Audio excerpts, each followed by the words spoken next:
Now,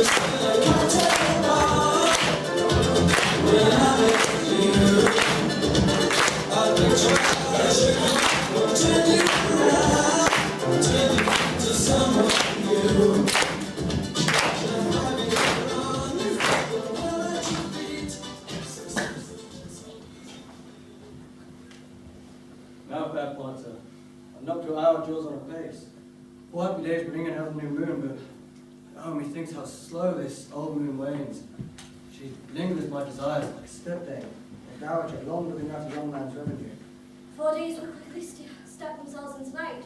4 nights will quickly trim away the time, and the moon, like a silver boat bent in heaven, shall behold the night's vast solemnities. Illustrata, Mighty Theseus! stir up the Athenian youth to merriments. Wake the pert and nimble spirit to mirth. Turn melancholy forth to funerals. The pale companion is not for our pomp. Very good, sir. Potter, I woo thee with my sword. Among I love you in the inwards. I'll wed thee in another key. With pomp, with triumph, with revelling. Happy be Theseus, our renowned Duke. Good Aegeus, what's the news with thee? Full of vexation come I with complaints against my child, my daughter Hermia. Stand forth, Demetrius. My noble lord, this man hath my consent to marry her. Stand forth, Lysander. My gracious Duke, this man hath bewitched the bosom of my child. Thou, Lysander, thou hast given her rhymes and interchanged love tokens with my child. Thou hast by moonlight at her window sung with feigning voices, verses of feigning love, and stolen the impression of her fantasy. With bracelets of thy hair, naps, gauds, conceits, trifles, nosegays, sweetmeats, messengers of strong revealment from an unhardened youth. With cunning hast thou filched my daughter's heart, turned her obedience, which is due to me, to stubborn harshness. And so, my gracious Duke, be it so, she will not hear before your grace consent to marry with Demetrius. I beg the ancient privilege of Athens. As she is mine, I may dispose of her, which shall either be to this gentleman, or to her death, immediately provided in that case. What say you, fair Hermia? The advice we made to you, your mother should be as a god. One who composed your beauty gem, one to whom your letters formed in wax by her imprinted. It is within her power to leave the figure or disfigure it. Demetrius is a worthy gentleman. So is Lysander. In himself he is, but in his kind wanting your mother's choice. The other must be held the worthier. I would but my mother look with my eyes. Rather your eyes with her judgment look. I do beseech your grace to pardon me. I know not by what power I may hold, nor highly concern my modesty, if such a present so to plead my thoughts. I do beseech your grace that I may know the worst that may befall me in this case, if I refuse to wed Demetrius. Either to die the death, or to forever abjure the society of men. Therefore, for Hermia, question your desires, know, or you can examine where your blood where it yield not to your mother's choice. You can endure the livery of a nun, for I to be in shady cloistering to live a barren sisterly life, chanting faint hymns and a cold, fruitless moon. Thrice blessed men at last master their blood to undergo such maiden pilgrimage. But earthly happy as a rose distilled in that which, withering on a virgin thorn, grows, lives and dies in single blessedness. So will I grow, so live, so die, my lord. Are you, my virgin patron, unto his lordship, whose on which joke my soul consents not to give sovereignty? Take time to pause. By the next new moon, the seeing day, which is my love me for everlasting bond of fellowship.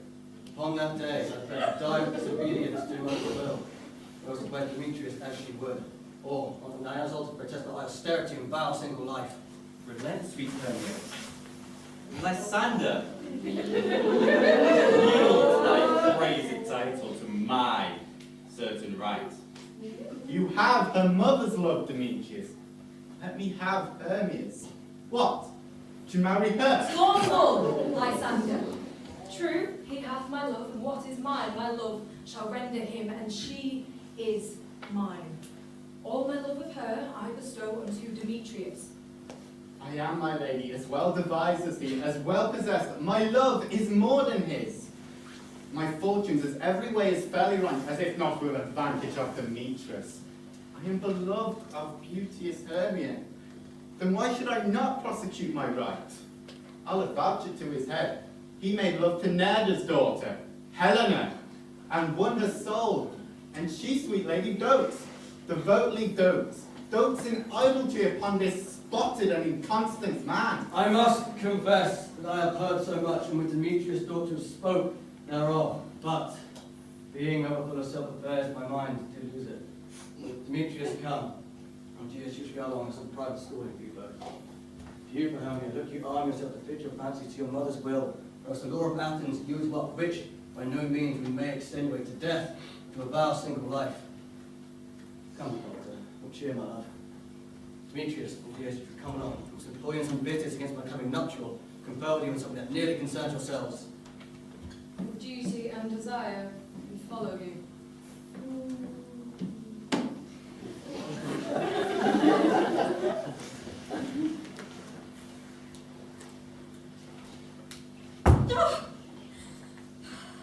How now, my love? Why is your cheek so pale? How did the roses there fade so fast? But like for want of rain, which I could well redeem them from the tempest of my eyes. Ay me, for art I could ever read, could ever hear by tale or history. The course of true love never did run smooth, but either it was different in blood, Oh, cross too high to be thrown too low.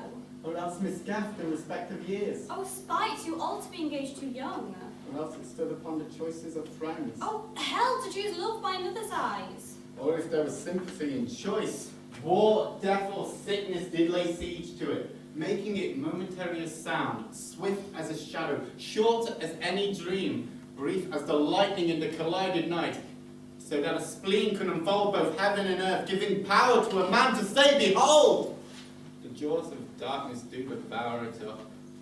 How quick bright things come to confusion. If them true lovers have ever crossed, it stands as needed to destiny. Therefore we should teach our trial patience, for it is customary cross, as due to love, as sighs, dreams, thoughts, wishes, and tears, poor fancy's followers. A good persuasion. Therefore, hear me, Hermia. I have a widow aunt, a dowager of great revenue, and she hath no child. From Athens is her house, remote 7 leagues, and she respects me as her only child. There will I marry thee, and the sharp Athenian law cannot pursue us. If thou lovest me, then steal forth from my mother's house tomorrow night, and there in the woods, a league without the town, where I did meet thee once with Helena to do observe to a morn of May. There I will stay for thee.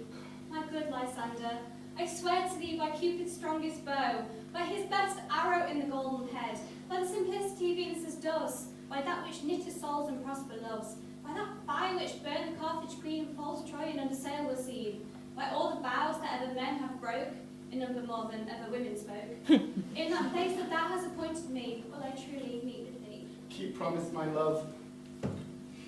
Look, here comes Helena. Then speed, fair Helena. Oh, you mean fair! That fair again would say. Demetrius loves you fair. Oh, happy fair. Your eyes are lone stars, and your tongue sweet air. Not tunable than lark to shepherd's ear, when wheat is green, when hawthorn woods appear. Oh, sickness is catching. Oh, what favour so? Your words I catch, fair Hermia, ere I go. My ear should catch your voice, my eye your eye. My tongue should catch your tongue's sweet melody, if the world were mine, Demetrius being baited. All the rest I give to you to be translated. Oh, teach me how you look and with what art you sway the motion of Demetrius' heart. I frown upon him, yet he looks me still. That your frowns could teach my smile such skill. I give him curses, yet he gives me love. Oh, that my prayers with such affection move. The more I hate him, the more he follows me. The more I love him, the more he hated me. His folly, Helena, is no fault of mine. Oh no, but your beauty, would that fault be mine? Take comfort, though she no longer shall see my face, but Lysander and I shall fly this place. Before the time I did Lysander seem, Athens seemed like a paradise to me. But oh, in what graces and love do dwell, that he hath turned heaven into a hell. Helena, to you our minds we will unfold. Tomorrow night, when Phoebe doth behold a silvery visage in the watery glass, decking the liquid pearl of the bladed grass, a time that lover's flight is still to conceal. From Athens' gates we have devised to steal. And in the woods where often you and I, Pompey primrose beds will want to lie, emptying our bosoms of their counsel sweet, there Lysander and I shall meet. And thence from Athens turn away our strange companies. Goodbye, sweet playfellow. Pray thou for us, and good luck grant Demetrius. Keep word Lysander. We must starve our sight from lover's food tomorrow deep at night. I will, my Hermia.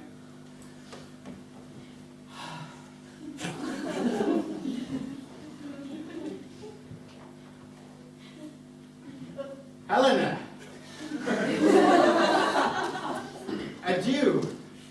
As you on him, Demetrius dote on you.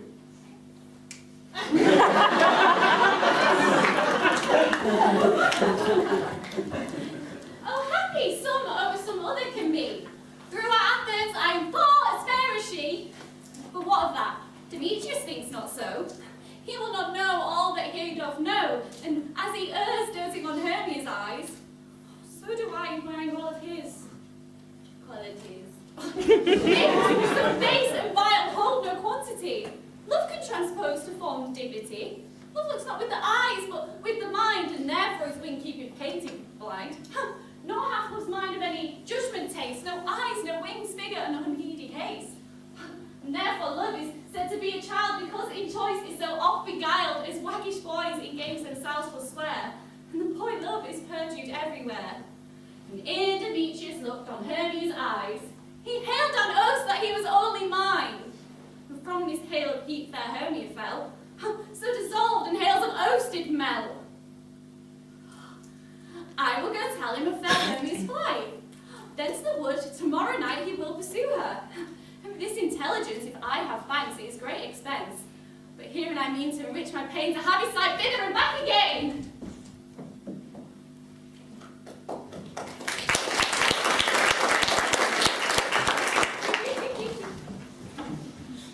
Is all our company here?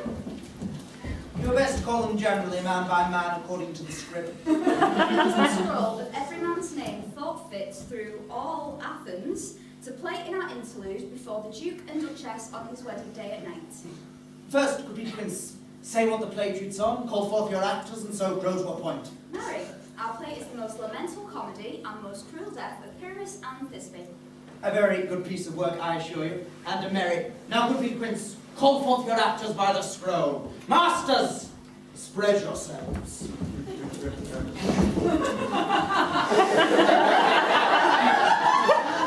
Answer as I call you, Nick Bottom the Weaver. Ready. Name what part I am for, and proceed. You, Nick Bottom, I'll set down for Pyrrhus. What is Pyramus? Lover or a tyrant? A lover that kills himself, most gallant for love. That will ask some tears on the true performing of it. If I do it, let the audience look to their eyes. I will move storms. I will condole in some measure, yet my chief humour is for a tyrant. I could play Hercules rarely, or a part to tear a cat in to make all split. The raging rocks and shivering rocks shall break the locks of prison gates, and Phoebus' car shall make and mar the foolish fates.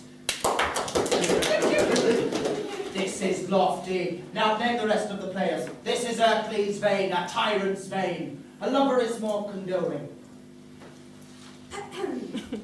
Francis Flute the bellows mender. Here, Peter Quint. Flute, you must take Thisbe on you. What is Thisbe? A wandering knight! It is the lady that Pyramus must love.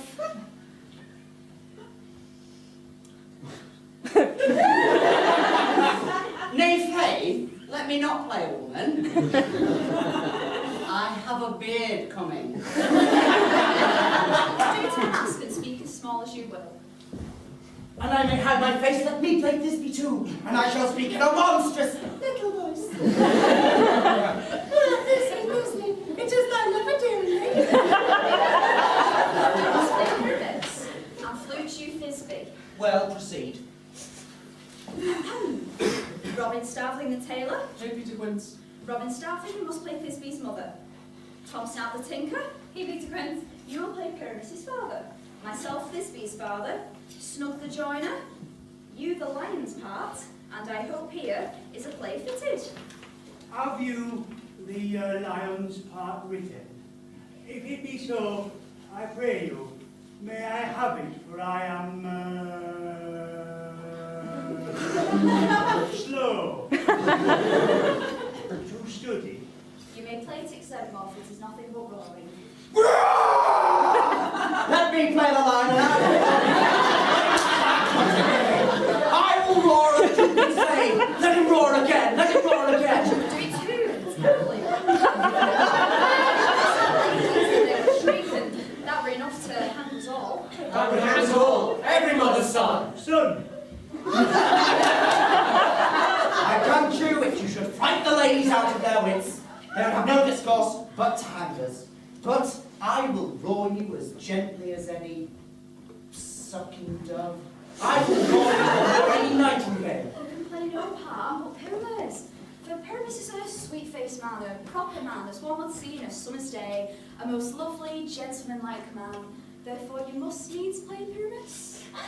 Very well. I will undertake it. What beard rub is it? Very well, I will discharge it to you, your straw-coloured beard, your orange tawny beard, your purple ingrain beard, your French crown-coloured beard. Some of your French crowns have no hair at all, and then you will play Burface. But masters, here are all your parts, and I am to entreat you, and you shall learn them by tomorrow night. I'm meeting in the town. In the forest am I without the town, in the palace wood. There we will rehearse. We only don't have company, and our device is known. In the meantime, I will draw the bill of properties such as our play wants. I pray you, fail me not. We will meet again, and there we may rehearse most obscenely and courageously. Perfect. Adieu. At the Duke's Oak we meet. Enough, hold up good bowstrings.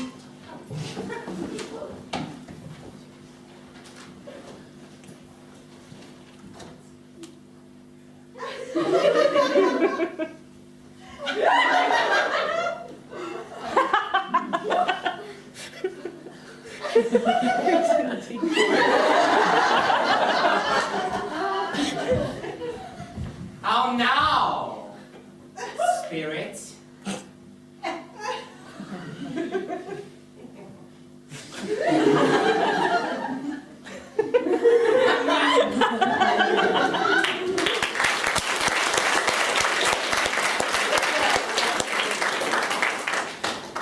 Over hill, over dale, through bush, through briar, over park, over pale, through flat, through fire, I do wander everywhere, faster than the moon's spare, and I serve the fairy queen, to do her orbs upon the green. The cowslips tall, her pensioners be, and their gold coat spots you see, those be rubies, fairy favors. Those freckles lie their sabers. I must go seek some dewdrops yet, slip a pear in every cowslip's ear. Farewell, the love of spirit, I'll be gone. My queen and all her elves come here anon. Doth King keep his revels here tonight? Take heed the queen come not within sight, for Oberon is passing fell and wrath, because that she has her attendant half. A lovely boy stole it from an eating king. She never had so sweet a changeling. And Giles Oberon would have the child. Knight of his strains to trace the forest wild. But she perforce withholds the love boy, crowns him with flowers and makes all her joy. And now never meet, a grove or green, by fountain clear or spangled foul like sheen. They do square all their else of fear, creep them into acorn clubs, and hide them there. Either I mistake your shape, and make inquiry, or else you are that shrewd and knavish sprite called Robin Goodfellow. Are you not he, that frightens maidens in the vivatory, skim milk, and sometimes labor in the quern, and make the breathless housewife churn, and sometimes make the drinks to bear no bound, mislead night wanderers, laughing at their harm? Hobgoblin called you and sweet puck. They shall have good luck. Are you not he? Thou speakest aright. I am the merry wonder of the night. I jest Oberon and make him smile, when I, a bean-fed horse beguile, nay in likeness of filly foal, sometime walk I in a gossip ball, in very likeness of a roasted crab. And when she drinks, against lips, I bob, and on the withered julep body ale, the wisest ant telling the saddest tale. Sometimes a 3-foot storm sticketh me, then slip I from a bum down topless she, and tail cries and falls into a cough.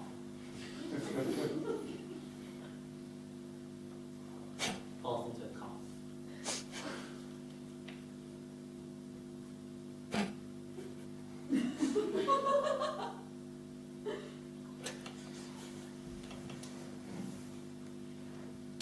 Wow. The room, fairy, here comes Oberon. And to my mistress, that you were gone.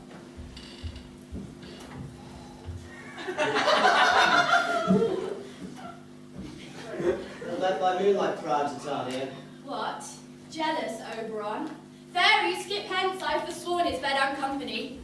Tarry, rash wanton, am I not thy lord? Then I must be thy lady.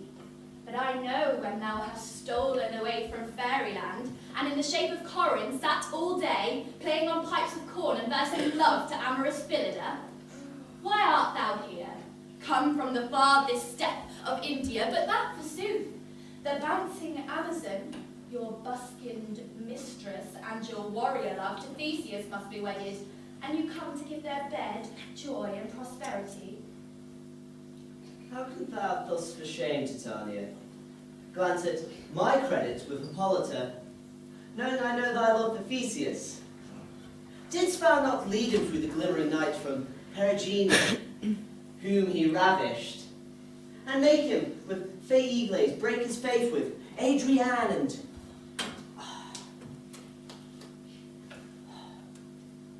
Antiope? These are the forgeries of jealousy.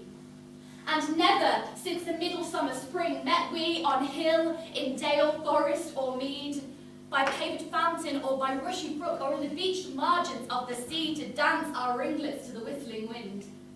But with thy brawls thou hast disturbed our sport. Therefore the wind, piping to us in vain, as in revenge has sucked up contagious bugs from the sea, which falling in the land hath every pelting river made so proud that they have overborne their continents. The ox hath therefore stretched his yoke in vain. The ploughman hath lost his sweat, and the green corn hath rotted ere his youth attained a beard.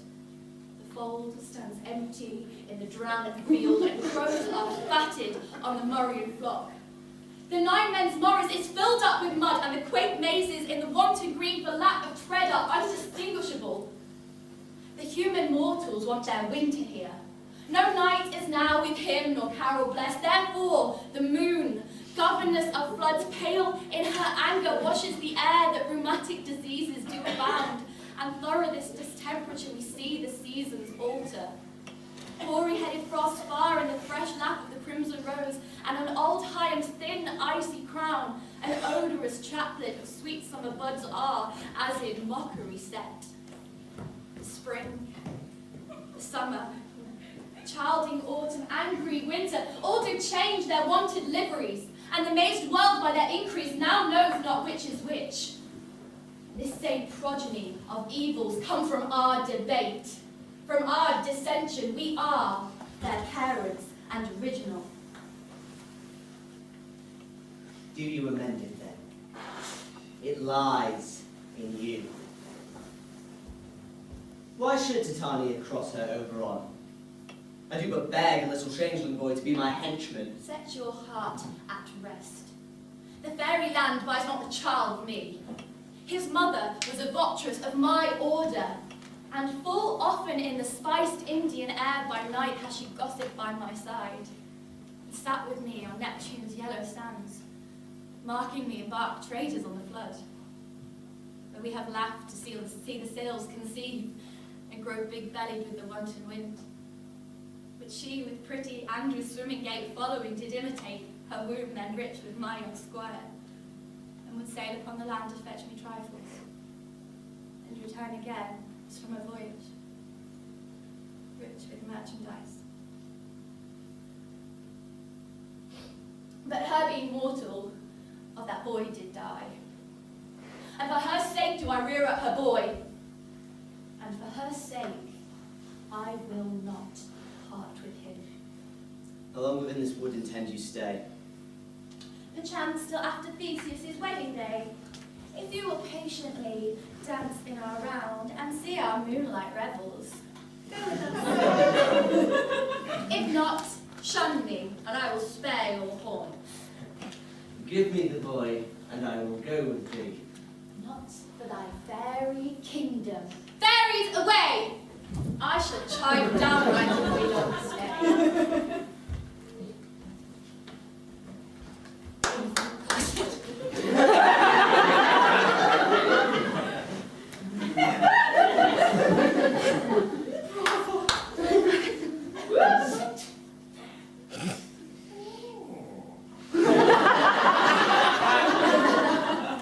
Well, go thy way. Thou shalt not from this grove till I torment thee for this injury. My gentle Puck, come hither.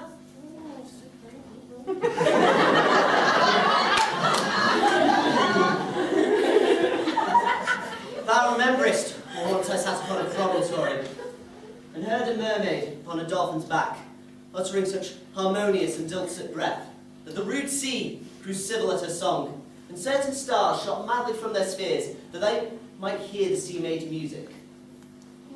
Yeah, I remember, That time I saw, but thou couldst not, flying between the cold moon and the earth, Cupid, all armed. A certain aim he took at a fair vestal thrown by the west, and loosed his love shaft smartly from his bow, as it should pierce 100,000 hearts. Yet I would see Cupid's fiery shaft quenched in the chaste beams of the watery moon, and the imperial votress passed on, in maiden meditation, fancy-free. But marked I where the bolt of Cupid fell. It fell upon a little western flower, before milk white, now purple with love's wound, and the maidens call it love in idleness. Fetch me this herb that I showed thee once. The juice of it on sleeping eyelids laid will make your man or woman madly dote upon the next live creature that it sees. Fetch me this, and meet me here the Leviathan can swim a league. I'll pour girdle round about the earth in 40 minutes.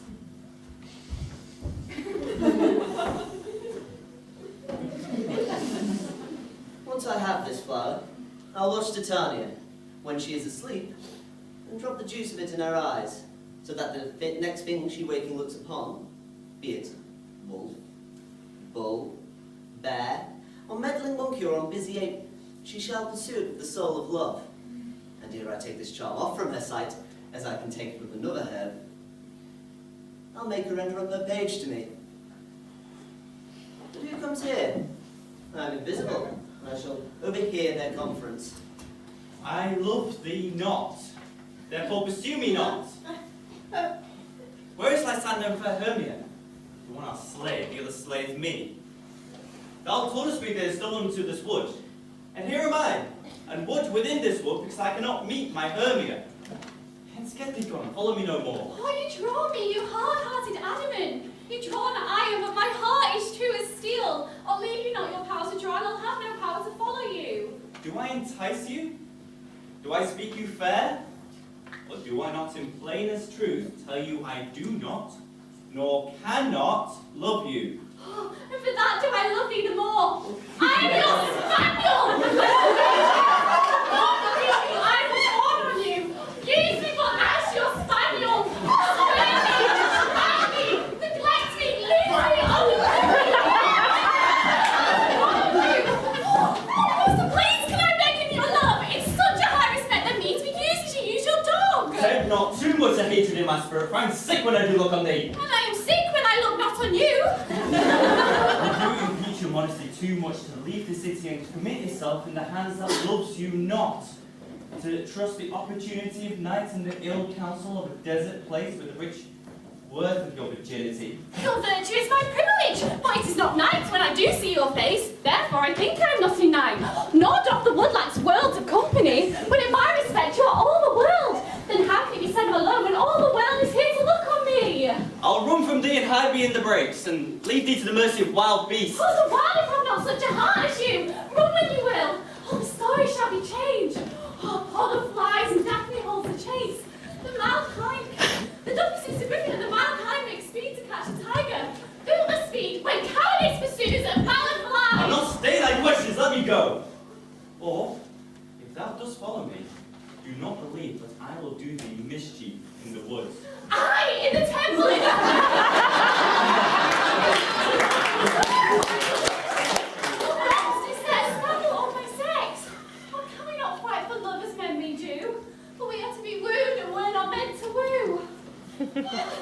I will follow thee and make a heaven of a hell to die upon the hand I love so well.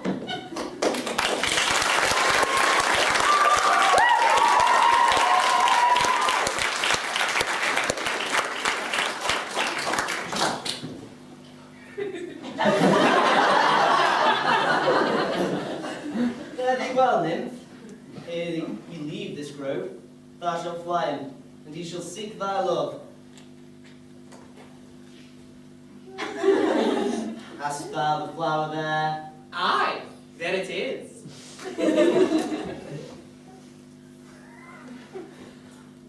I pray thee, give it me.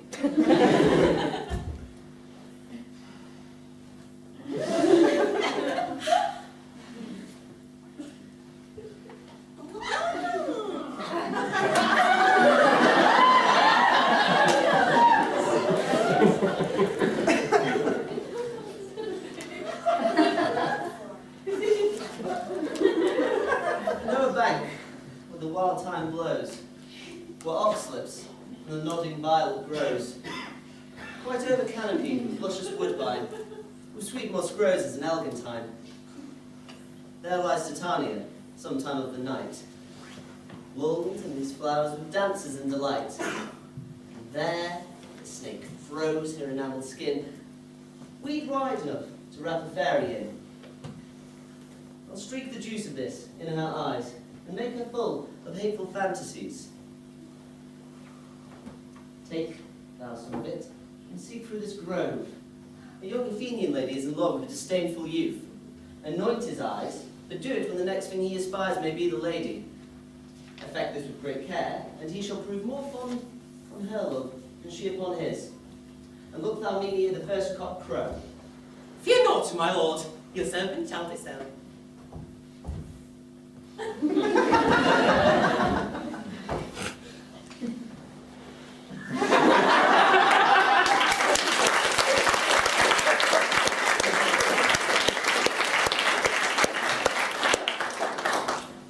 Come now, a roundel and a fairy song. Sing me now a singing, lend your own sing, and let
All is well.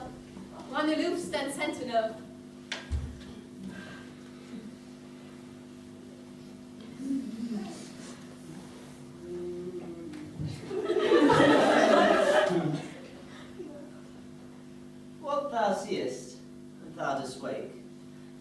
for thy true love take, love languish for his sake.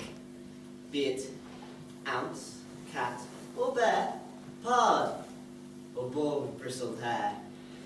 In thy eye that dost appear, when thou wakest, it is thy dear. Wake, when some vile thing is near.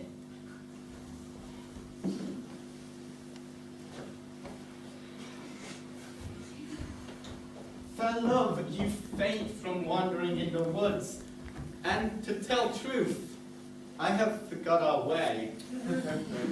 We'll rest us, Hermia, if you see good, and tarry for comfort of day. Be it so, Lysander. Find you out to bed, for upon this plank I will rest my head. This turf shall serve as a pillow for us both.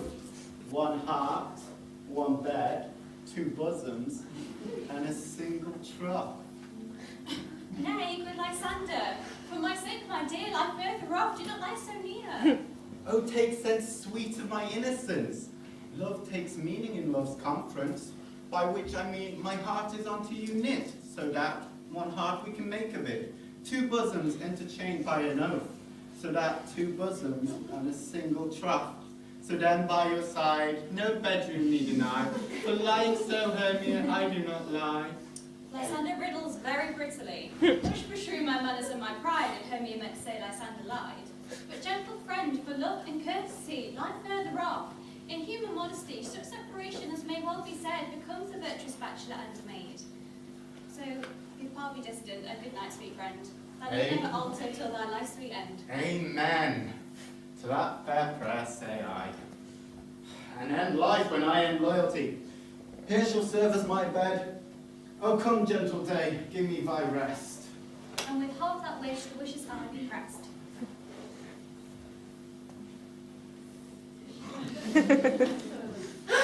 For the forest have I gone, bare fiend found I none. On those eyes I might approve. This flower's force of shrinking love. Night and silence. Who is here? The fiends go where? Oh. This is him, I must have said, and despise the fiend maiden. Oh, and hear the maiden sleeping sound on the dank, dirty ground. Pretty soul, she does not lie.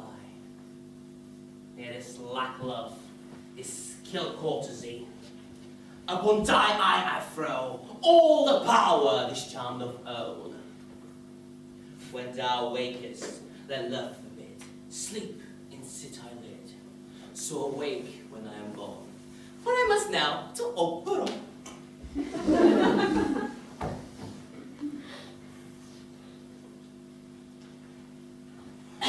Stay, thou wilt kill me, sweet Demetrius. I charge thee hence. Do not haunt me thus. Oh, will thou darkly leave me? Do not so. Stay on thy peril. I alone will go. I am out of breath in this fun chase. The more my prayer, the less it is my grace. Happy is Hermia, wherever she lies. Does she have blessed and attractive eyes? How came her eyes so bright? Not with salt tears, if so that my eyes are oftener washed than hers.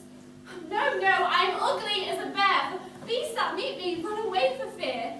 And though marvel, though Demetrius, like a monster, fly my presence thus. What wicked and dissembling glass of mine may me compare with Hermia's fiery eye? Oh, but who is here? Lysander on the ground, dead or asleep, I see no blood, no wound. Lysander, if you live, good sir, awake! And walk through fur for thine sweet sake. Oh, transparent Helena! Nature shows art, so I can see through thy bosom to see thy heart. Where is Demetrius? Oh, how fit a word. Is that thy name? Perish on my sword. Say not so, Lysander, say not so. What though he love your Hermia? Lord, what though? But Hermia loves you still, then be content. Content? With Hermia? No, no, I do repent those tedious moments with her I have spent. Not Hermia, but Helena I do love. Who would would not change a raven for a dove. The will of man is by reason swayed, and reason says you are the worthier maid. Things growing are not ripe till their season, so I, being young, did not write not to reason. So now, in the point of human skill, reason becomes marshal to my will, which leads me to your eyes. I see love. Love Wherefore was I to this keen mockery born? And at your hands did I deserve this scorn. 'Tis not enough, young man, that I never, nor never can, deserve a sweet look from Demetrius's eye, but you must flout my insufficiency. Oh, good truth, you do me wrong. Good sooth you do. In such a disdainful manner for me to woo. Oh, but fare you well, perforce I must confess. I thought you lauded more true gentleness, and that a lady of one refused there for another should be abused.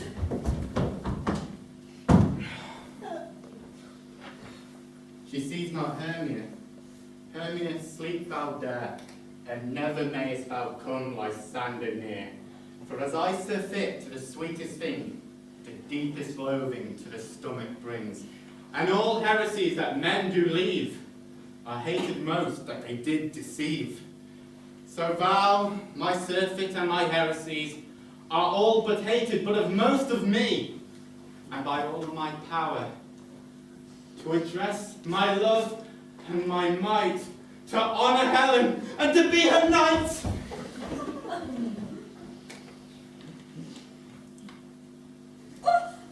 Help me, Lysander, help me! Do your best to pluck this crawling serpent from my breast. I me for pity. What a dream was here. Lysander, look, I do quake with fear.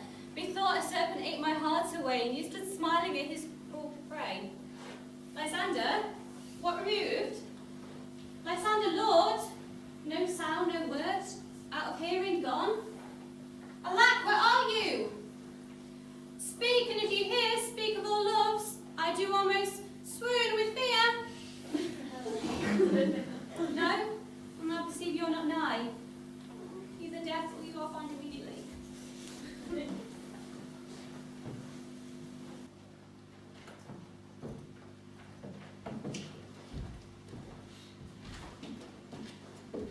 Are we all met? Our path is a harmless, convenient spot for our rehearsal. This green plot shall be our stage, this hawthorn brake our tiring house, and we will do it in actions we will do before the Duke. Peter Quince, What sayest thou, bully bottom? there are things in this comedy of Pyramus and Thisbe that will never please. Firstly, Pyramus must draw a sword to kill himself, which the ladies cannot abide. What answer you that? I like the parlours for him. I believe you must leave the killing out when all is done. Not a whit. I have a device to make all well. Write me a prologue, and let the prologue seem to say, we will do no harm with our swords. And for the better assurance, tell them that Pyramus is not killed indeed, and that Pyramus is not Pyramus, but Bottom the Weaver. This will put them out of fear. Well, we will have such a prologue, and it'll be written in 8 and 6. No, let it be written in 2 more. Let it be written in 8 and 8. Will not the ladies be afraid of the lion? I fear it, I promise you. Masters, you ought to consider with yourselves to bring in. God shield us. A lion among ladies is a most fearful wildfowl. There is no more fearsome creature than your lion living, and we ought to look to it. Therefore, you must write a prologue to say he is not a lion. Nay, you must name his name, and half his face must be seen for the lion's neck to say, or to the same effect.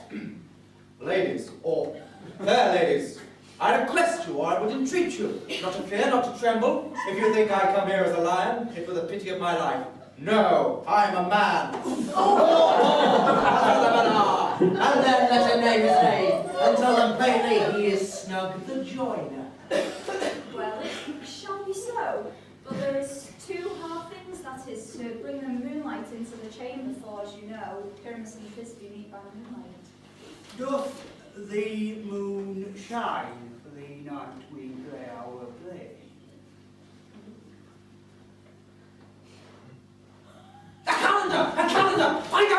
hand out moonshine!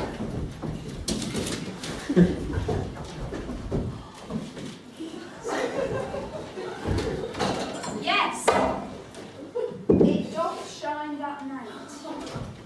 Well then, we may leave the window of the great chamber where we play open, and the moon may shine in at the casement. Aye, or else one must come in with a bush of thorns and a lantern to say who's come to present or disfigure the person of moonshine. But then there is another thing, we need a wall in the great chamber. For as you know, Pyramus and Thisbe speak through the chink of a wall. You can never bring in a wall. What says you, Bottom? Some man or other must present wall. We let him have some loam and some rock cast about him to signify wall, and then let him hold up his fingers to make the cranny for which Pyramus and Thisbe are. If that may be, then all is well. Come, sit down, every mother's son, and rehearse your parts. Pyramus, you begin. When you've spoken your lines, enter into that break, and so everyone according to his cue.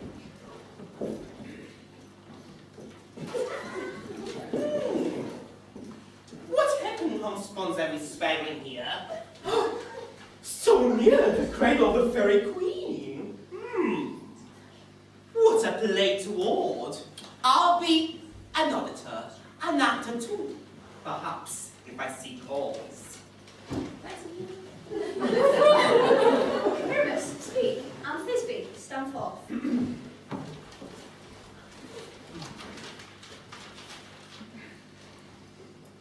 Thisbe, the flowers of odious Odors. Odors, savour sweet. odors, savours sweet. So hath thy breath. My dearest Thisbe dear, stay now but here a while, and by and by I will to thee appear. Oh, God. Rather strange Pyramus than play here.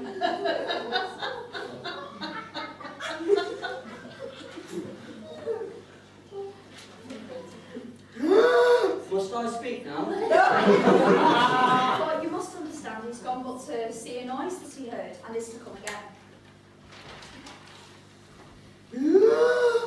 Most radiant Pyramus, most lily-white of you, of red rose, like triumphant briar, and eke most lovely dew, I'll meet thee yet at Ninny's tomb. Ninny's tomb? Why, man, you must not speak that yet. That is what you answer to Pyramus. And you're speaking all your parts at once, cues and all. Pyramus, enter your cue is past, it is never tired. As true as course, that yet would never tire.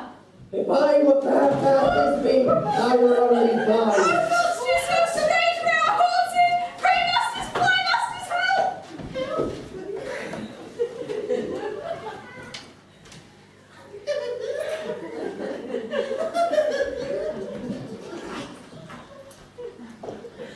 I'll follow you. I'll lead you bounty around from bog, from brush, from brake, from briar. Sometime a horse I'll be, sometime a hound. A hawk, a headless spear, sometime a fire. And a nate, and a ground, and a bark, and a bird. Like horse, hound, hog, fire, at every turn. Why do they run from me? Don't see their knavery.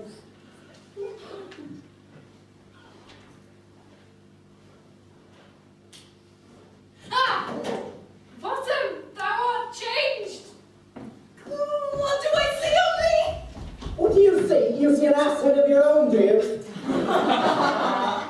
Bless thee, Bottom, bless thee, thou art translated. I see their knavery. That is to make an ass of me, to frighten me if they could. But I will not stay from this place, and I shall walk up and down, and they shall hear I'm not feared. The housel cock so black of hue, with orange tawny bill, the throstle with his note so true, the wren with little quill.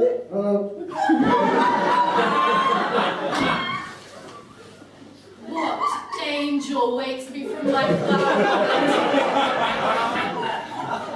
The finch, the sparrow, and the lark, the plain so cuckoo gray, whose note through many a man doth mark, and down and answer, nay. For in truth, who should set his wit to so foolish a bird, though quite cook who never so. I pray thee, gentle mortal, sing again. Mine ear is much enamoured to thy notes, as is mine eye enthralled to thy shape. And thy fair virtues force perforce doth move me, on first view to say, to swear, I love thee. Thanks, mistress, you should have little reason for that, don't you? Reason and love keep little company nowadays. It's a pity some more honest neighbours may not make them friends. Nay, I can gleek upon occasion. Thou art as wise as thou art beautiful. Not so, if I had enough to get out of this wood, I did so my own turn. Out of this wood, do not desire to go. Thou shalt stay here, whether thou wilt or no. I am a spirit of no common rate. The summer still doth tend upon my state, and I do love thee. Therefore go with me. I shall get fairies to attend on thee, and they shall fetch thee jewels from the deep, and sing while thou on pressed flowers do sleep. And I shall purge thy mortal grossness so that thou shalt like an airy spirit go. Peas blossom, cobweb, malt, mustard seed. Ready? And I. And I. I'll do. Be kind and courteous to this gentleman. Hop in his walks and gambol in his eyes. Feed him on apricots and dewberries, purple grapes, green figs, and mulberries.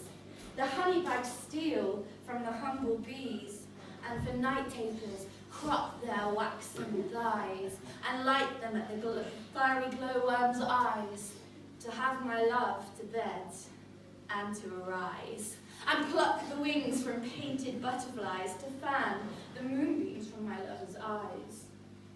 Not to him else, and do him courtesies. Hail, mortal. Hail. Hail. I'll do.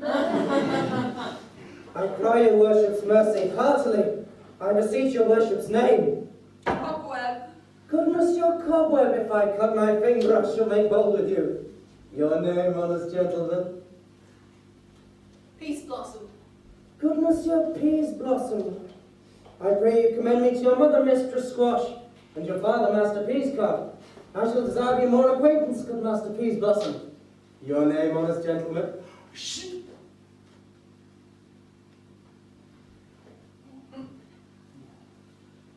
Mustard seed. Your mustard seed. I know your patience well. That same cowardly giant like Oxby hath devoured many a noble gentleman at my house. Your brethren have made my eyes water ere now, good monsieur.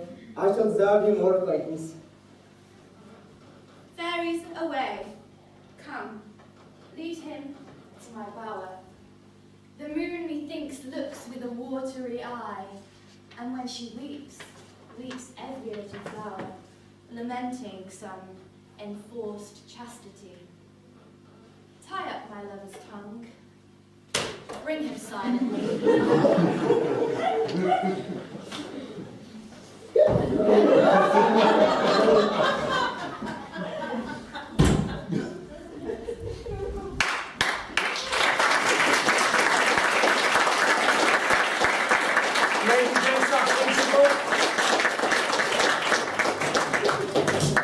One falls.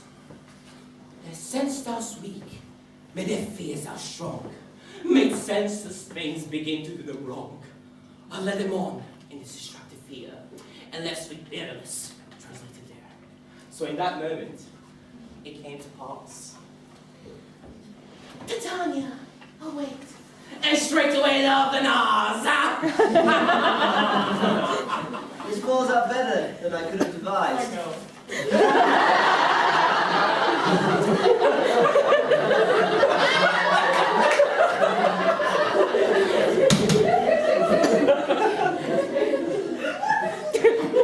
Hast thou watched the Athenians' eyes with the love juice as I bid thee do? I took him sleeping, that is finished too. and the woman by his side, forced she must be eyed. Stand aside. This is that same Athenian. This is the woman, but not just the man. I rebuke him that loves you so. They press so bitter to your bitter foe. Now I but chide, but I should use thee worse, for thou, I fear, has given me cause to curse. If thou hast slain Lysander in his sleep, being overshoes in blood, plunge in the deep and kill me too! Some was not so true unto this day as he to me. Would you have stolen away from sleeping Hermia? I'll believe as soon as the whole earth may be bored, and the moon through the central creek displacing her brother's noontime with the Antipodes. It cannot be but thou hast murdered him. So should a murderer look so dead, so grim? And so should the murdered look, and so should I. Pierced to the heart with your stern cruelty. Yet you, the murderer, look as bright, as clear as yonder Venus in her glimmering sphere. What's this to my Lysander? Where is he? Good Demetrius, wilt thou give him me? I'd rather give his carcass to my hounds. Oh, out dog, out cur, thou hast driven me past the bounds of maiden's patience. Hast thou slain him then? Henceforth be never numbered among men. Oh, wouldst tell true even for my sake. Dost thou look to find him being brave? And hast thou killed him sleeping? Oh, brave touch, could not a word and added do so much? And added it, for without the tongue of nine, the slipper never had a stung. You do spend your passion on a misprized mood. I am not guilty of Lysander's blood, nor is he dead, for aught I can tell. And pray you tell me then that he is well. And if I could, what would I get there for? Privilege, never see me more. A friend they hated present party so. Never see me more, whether he be dead or no. I'm sorry. There's no falling in this fierce vein. Here, therefore, for a while I shall remain. The sorrow's heaviness doth heavier grow. The dead that bankrupt sleep does sorrow owe, which in some slight measure will pay it. But his tender, here, can make my stay.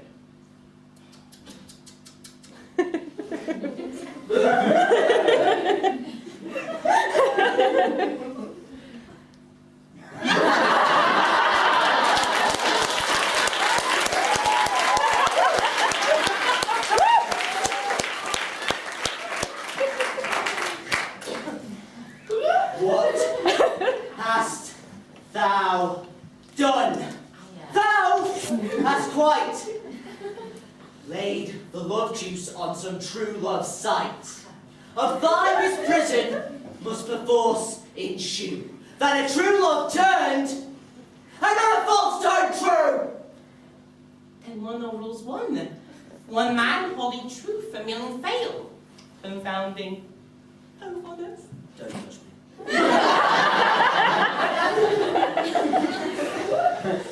About the wood. Go swifter than the wind. And Helena of Athens, look thou find. She is fancy sick and pale of cheer. The sighs of love that cost her fresh blood dear. By some illusion bring her here. I'll charm his eyes again she doth appear. I go, look what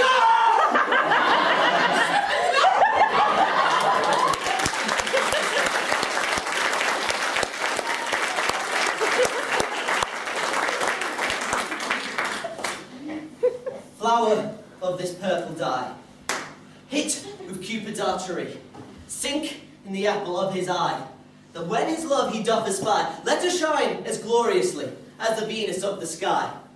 If he wakes when she be by, beg of her her remedy.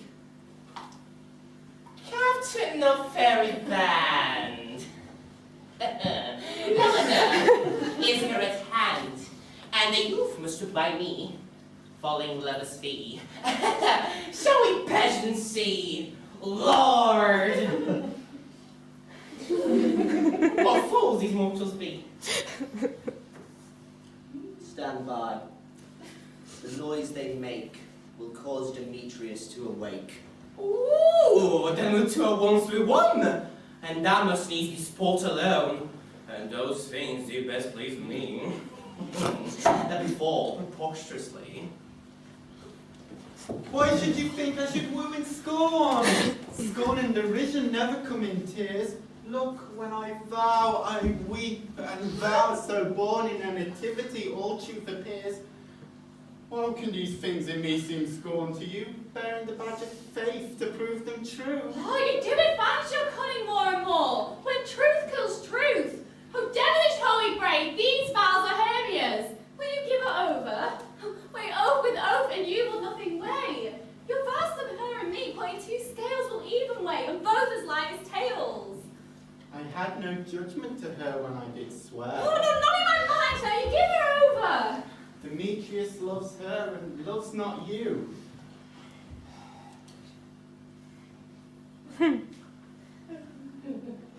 Oh, Helen!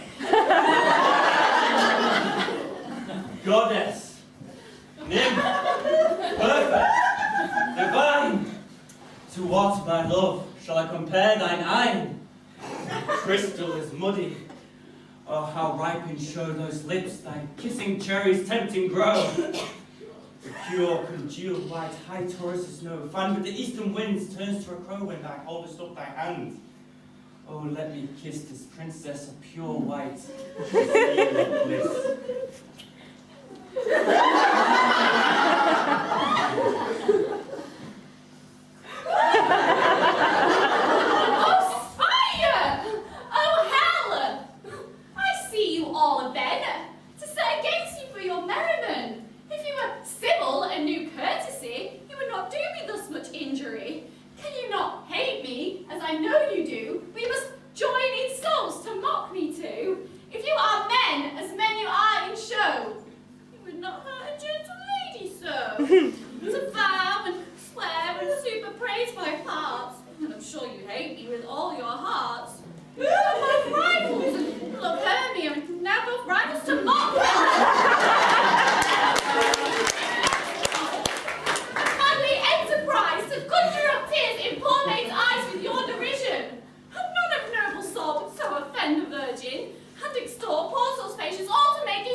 Demetrius, you are unkind, for you love Hermia. This you know I know, and here and now, in all my will, with all my heart, I yield up my part. And to yours of Helena, to me bequeath, for whom I do love and will to my death. Oh, never mockers waste more idle breath! Lysander, keep thy Hermia, I will none. If ever I loved her, all that love is gone. My heart is as guest-wise sojourned, and now Helen is at home returned, there to remain. It is not so. This marriage not the faith thou dost not know, lest to thy peril thou shalt abide it dear. Look where thy love comes. Dark night, but from the eye's function taste, the inner look with apprehension makes, when it doth compare the seeing sense, it pays the hearing double recompense. Why, Kaiser, did thou leave me so? Why should he stay whom love doth press to go? What did the press Lysander from my side? Lysander's love that would not let him bide. Fair Helena, who more regards the night, more than yon fiery ocean, I right. Why seekest thou me here? Couldn't this let you know? The hate I do bear thee made me leave thee so. You speak as you think it cannot be! Oh, Lord! She is one of this confederacy. Now I perceive they have conjoined all three to fashion this false sport in spite of me. Oh, injurious Hermia, most ungrateful maid. Have you with these conspired? Have you with these contrived to bait me with this foul derision? Is all the counsel that we two have shared, the sisters' vows, the hours that we have spent, that have chid the hasty-footed time for parting us? Oh, is all forgot, all school days, friendship, childhood innocence? We Hermia, like two artificial gods, have with our needles created both one flower, both in one sampler, sitting on one cushion, both warbling of one song, both in one key, as if our hands, our sides, minds, and voices had been incorporate. And so we grew together, like to a double cherry seeming parted, but a union in partition. Two lovely berries moulded on one stem, two seeming bodies. Two of the first life coats in heraldry, due to one, but crowned with less. A more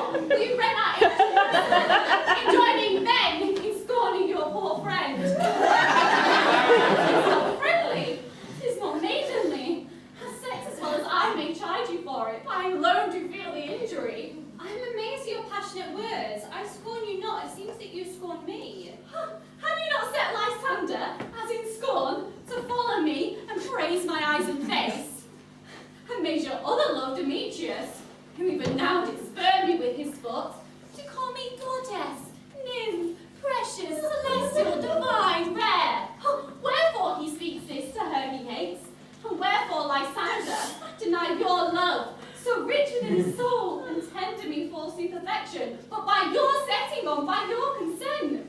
What so I not being grace as you, so hung upon love, so fortunate?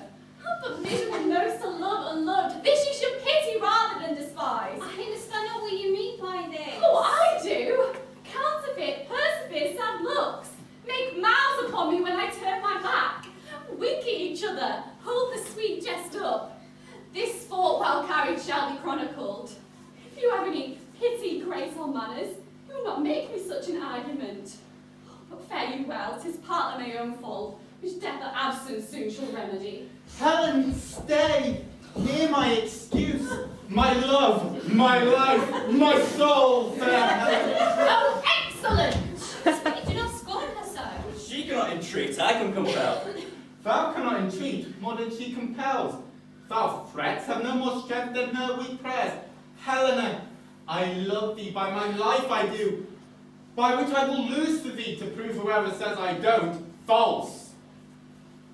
I swear I love thee more than he can do. If thou say so, withdraw and prove it so. Quick, come. Lysander, where do you tense all this? Away, you dwarf!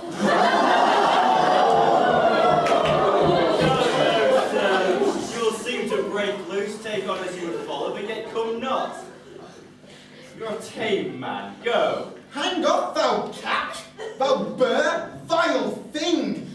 Let loose or I shake me from me like a serpent! Why are you growing so rude? What changes this sweet love? Thy love? Out, tawny tartarer, out! O loathed medicine, O hated potion, hence! Do you not jest? Yes, sooth, and so do you. Demetrius, I'll keep my word with thee. I would I had your bond, for obviously a weak bond holds you. I will not trust your word. What? Shall I hurt her? Strike her? Kill her dead? No, though I do hate her, I will not harm her so. What? What greater harm can you do than hate? Take me wherefore? Am I not Hermia? Are you not Lysander? I am as fair now as I was in while. Since night you loved me, since night you left me. Oh, in the gods and earnest shall I say? I, by my life, and never did desire to see thee more. For the out of hope, of question, of doubt, that I do hate thee, and love Helena.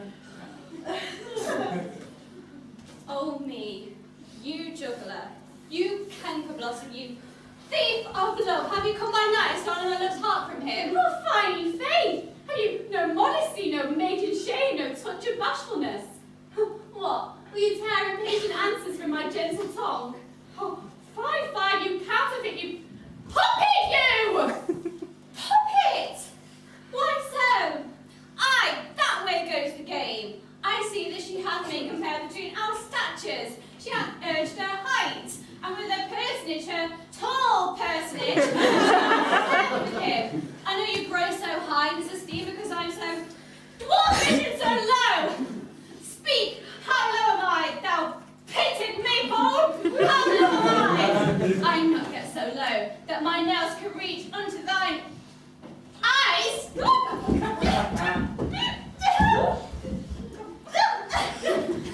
I pray, though you mock me, gentlemen, do not let her hurt me. I was never cursed.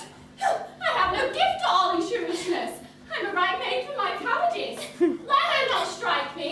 Perhaps because she thinks she's something lower than myself, I can match her. Lower, hark again. Oh, fair Hermia, do not be so bitter with me. I ever loved you, Hermia, never wronged you, ever kept your counsels. Save that love unto Demetrius. I told him of your stealth into this wood. He followed you. For love I followed him. But he have tried me since, threatened me, to strike me, spur me, nay, to kill me too. So you will let me quiet go, back to Athens where I'll bear my folly back, and follow you no further. Let me go. You see how simple and how fond I am. Get you gone. Who is it that hinders you? Oh, a foolish heart I leave here behind. Oh, Demetrius. She shall not harm thee, Helena! What's that? Oh, when she's angry, she's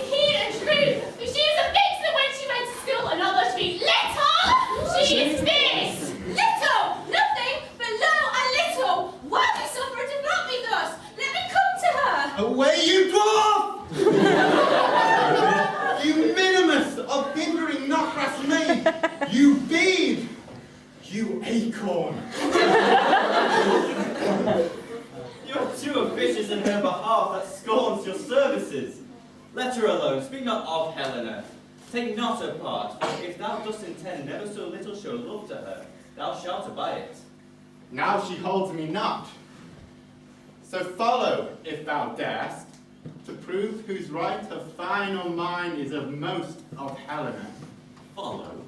Nay, I'll go with thee cheek by jowl.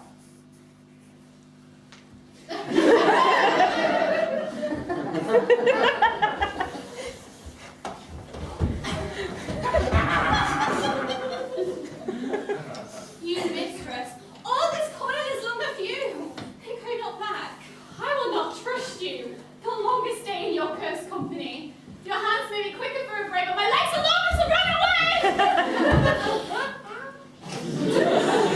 I am amazed and know not what to say.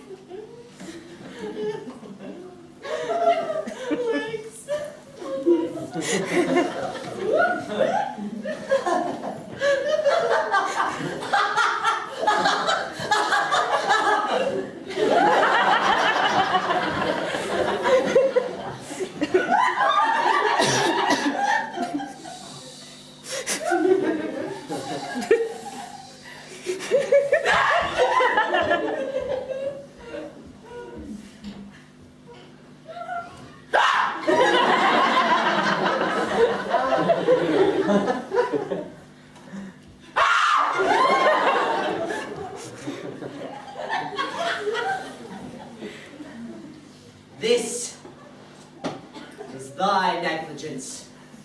Still, thou mistakest, or committest thy knaveries willingly. Believe me, King of Shadows, I mistook. But did you not tell me I should know the man that Arthur Gavins had done? And so far blameless shows my enterprise, that I have anointed an Arthur Gavins. And so far am I blooded so sought, as this jangling we esteem a sport. Thou seest these lovers seek a place to fight. Hie, therefore, Robin, overcast the night. The starry welkin cover thou anon, with drooping fog as black as Acheron. And so these testy rivals lead astray, as one come not within another's way. Like to Lysander, sometime frame thy tongue, and stir Demetrius up with bitter wrong. And sometime rail thou like Demetrius, and from each other look thou lead them thus. Then crush this herb in Lysander's eye, whose liquor hath this virtuous property, to take thence all error with all his might, and make his eyeballs roll with wonted sight.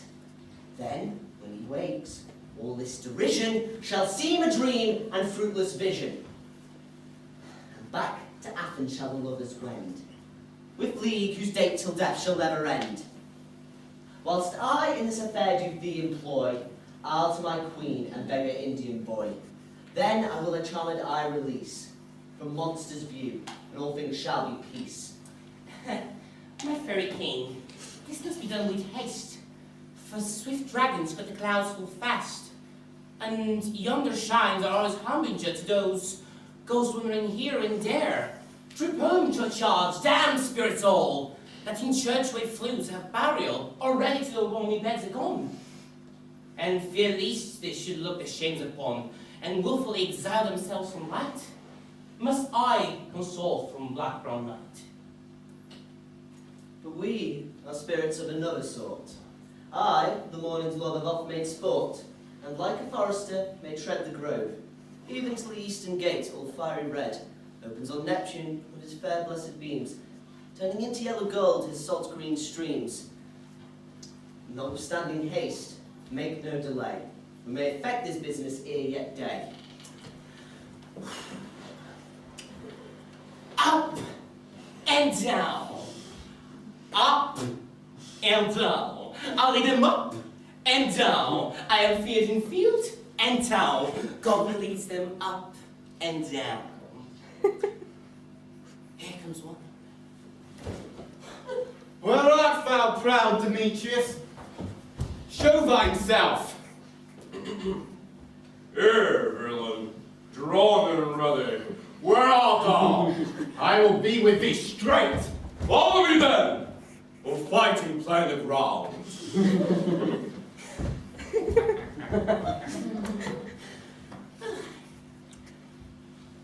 Lysander, speak again! Thou runnest, thou coward? Art thou fled? Speak! In some bush? Where dost thou hide thy head?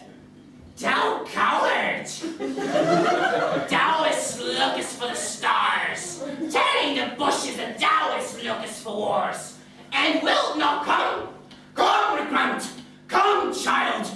I will deal with a rod, the sword that draws on thee. Yea, art thou there? Nay!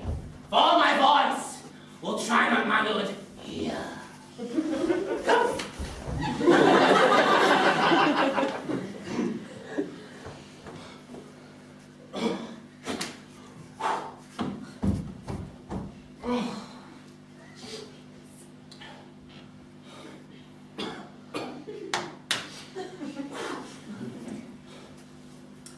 I followed fast, but faster did he fly. When I come where he calls, then he is gone. The villain is much lighter healed than I. And now am I lost in dark and uneven way. Oh, come, gentle day, show me thy grey light. Tomorrow I'll find Demetrius, and I'll end this spite. Oh, where art thou? By me if thou darest! Thou runnest before me, shifting every place, and dare not stand nor look me in the face. Where art thou now? Come hither! I am here! Nay, then thou mockest me. Thou shalt by this day, if ever thy face by daylight see. Now go thy way. Faintness constraineth me to measure up my length on this cold bed. Thy days approach. Look to be visited. A weary night, a long and tedious night, abate thy hours. Shine comforts from the east that I to Athens go back by daylight, and from these that my poor company detest. A sleep shall shut up sorrow's eye and steal me a while from mine own company. Yet but three. Two of a kind makes up four. Oh, here she comes. Cursed and sad. Cupid is a knavish lad to make poor females mad. Never so weary, never so in woe, bedabbled with the dew and tore with rise, I can no further crawl, no further go. My legs can keep no pace with my desires. Here I'll rest my head to the break of day. Heaven shield Lysander if they need a fray. On the ground, sleep in sound. I apply to your eye, sweet lover's remedy. When thou wakest, thou takest to the light, in sight of thy lady's formers eye, that's in a country proverb known, that every man shall have his own. In your awaking shall be shown. Jack shall have Jill, and naught shall go ill. And this man shall have his mare again, and all shall be well.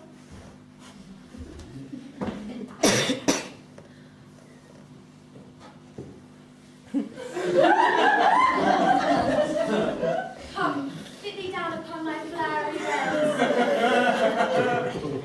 while I thy amiable cheeks do coy, and stick musk roses in thy sleek, smooth head, and kiss thy large, fair ears, my gentle joy. Where's Moth? Ready? Scratch my head, Moth. Where's Monsieur Cobweb? Ready? Give me your knife, monsieur, and get your weapon in your hand, and kill me a red-haired tumblebee on top of a thistle, and bring me the honey bag. But do not fret yourself too much in the action, monsieur. I would loath to have you overflown with the honey bag. Monsieur Mustard Seed?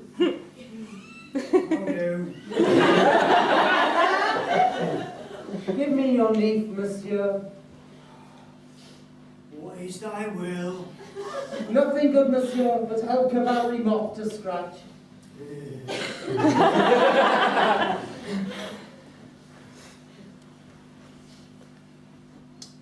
I must to the barber's, monsieur, for methinks I'm marvellous hairy about the face. And I'm such a tender ass, if my hair be not tickle me, I must scrap. Wilt thou hear some music, my sweet love? I have a reasonable good ear in music. Let's have the tongues and the bones. Or tell me, sweet love, what thou desirest to eat. Truly a peck of provender. I've a great desire to a bottle of hay. Good hay, sweet hay hath no fellow. I have a venturous fairy, who shall seek out the squirrel's hoard, and fetch thee new nuts. I would rather have had a handful or two of dry peas. I could munch your good dry oats. Let none of your people stir me. I have an exposition of sleep come upon me.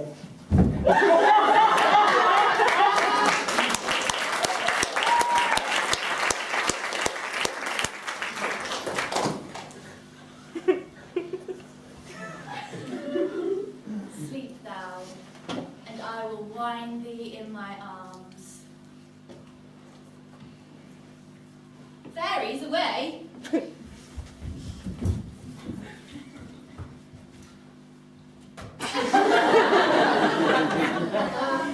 So doth the woodbine, the sweet honeysuckle, gently entwist the female ivy so enrings the barky fingers of the elm.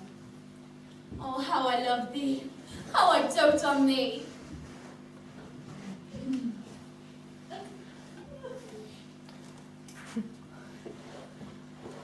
Welcome, Puck. Seest thou this sweet sight? And don't you know I do begin to pity? For, meeting her of late behind the wood, seeking sweet savours from this hateful fool, I did upbraid and fall out with her. She rounded his head with a coronet of fresh and fragrant flowers. And the dew, which sometime on the bud was wont to swell like round and orient pearls, could now be found in the floweret side, like tears that did their own disgrace bewail. When I had in my pleasure, and she begged me my patience, I asked of her her Indian boy, which straightway she gave me, and a fairy sent to bear him to my bower in fairyland. But now I will release my fairy queen. And Puck, take off this transformed scalp from off this head of this Athenian swain.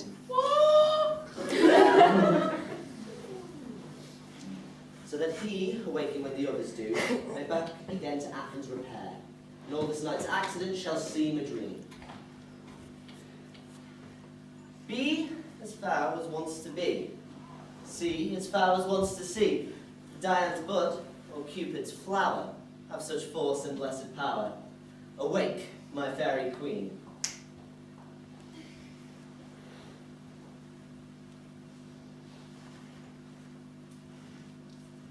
I'm Oberon. What visions I've seen.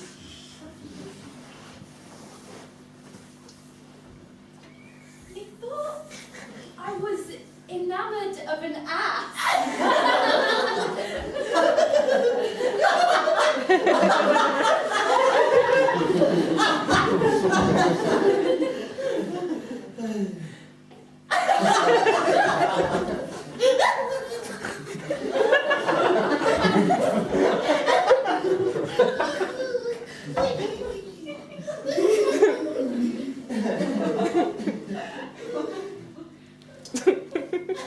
Elijah, your love.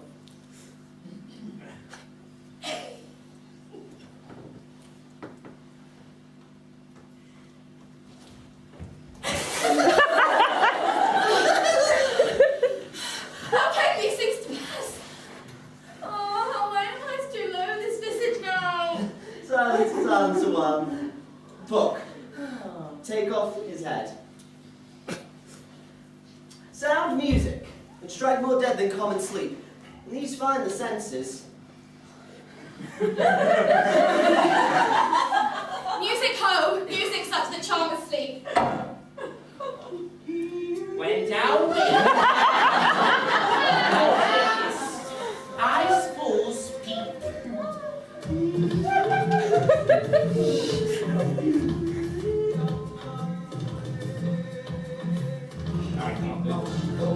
In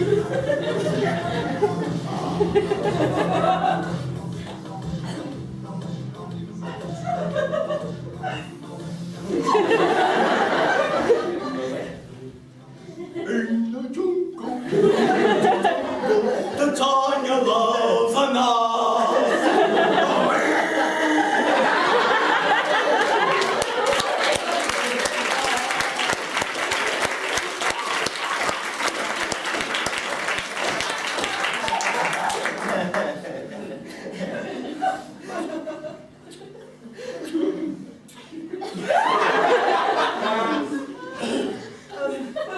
Come, my queen, take hands with me.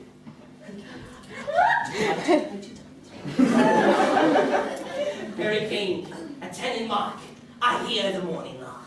That is a sight sad. Come, my queen. Trip we after the nightshade. We the globe can compass soon, swifter than the wandering moon. Come, my lord, and in our flight, tell me how it came this night, that I here was sleeping found, with these mortals on the ground.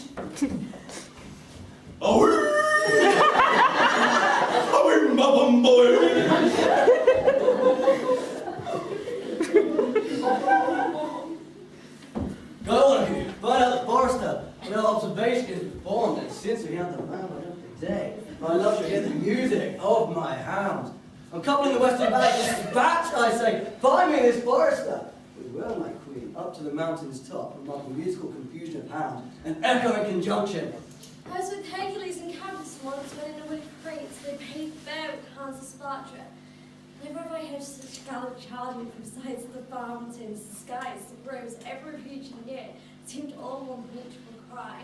Never have I heard musical so discourse, sweet thunder. My hounds, they're bred out of Spartan kind. So fluid, so sounding, and their heads are hung with ears that sweep away the morning dew. Crook-kneed and dewlap like Thessalian bulls, matched in mouth like bells, each under each. A cry more tunable was never hollow to, nor cheered with horns in Crete, in Sparta, nor in Thessaly. Judge when you hear. But, so, what nymphs are these? My lord, this is my daughter, here asleep.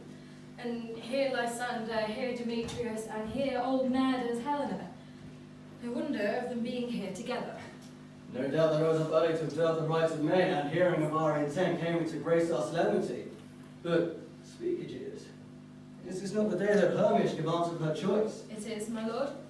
Awake them! Awake! Good morrow, my friends. St. Valentine is past. Begin these woodbursts, but a couple now. Pardon, my lord? Pray you will stand up. I know you two arrive enemies. How comes this gentle conqueror in all the world that hatred is so far from jealousy to sleep by hate and fear no enmity? My lord, I shall reply amazedly. Half sleep, half waking, but as yet I cannot truly account how I came to be here. But as I think, for truly would I speak, I came here with Hermia. Our intent to be gone from Athens, so that we might, without fear of the Athenian law. Enough, my lord, you've heard enough. I beg the law upon his head. They would have stolen away, they would. Demetrius, they have defeated you and me. You of your wife, and me of my consent. Of my consent that she should be your wife. My lord, fair Helena told me of this stealth, and of the purpose of it in this wood. And I infuriated and followed them. And fair Helena in fancy followed me. But my good lord, I wot not by what power, but by some power it is. My love to Hermia melted, as not the snow. It seems to me now like the remembrance of an idle gourd, which in my childhood I did dote upon. And now all the faith and virtue of my heart, the object and pleasure of mine eyes, only to Helena. To her, my lord, was I betrothed ere I saw Hermia, but as in sickness I did loathe this food, and so, in good health, come to its natural taste. I do wish it, love it, long for it, and will nevermore be true to it. For lovers, fortunately met. met, and of this discourse we more will hear anon. Aegeus, I will obey your will, for in the temple by and by with us these couples shall eternally be knit. And now, as the morning is something more, nothing something shall be set aside, where with us Athens 3 and 3 will hold a feast by new solemnity.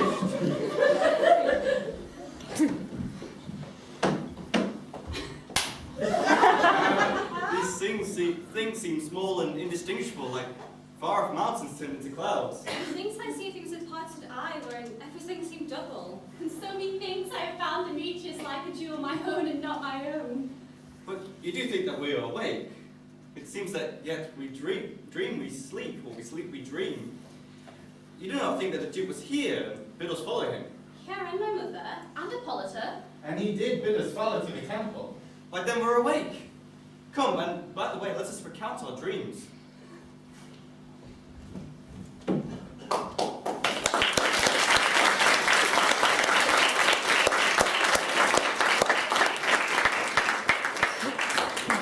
When my cue comes, call me. My next is most fair Pyramus.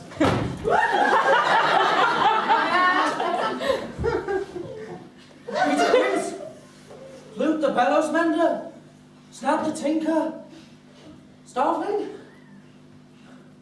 God's my life. Stolen hence and left me asleep.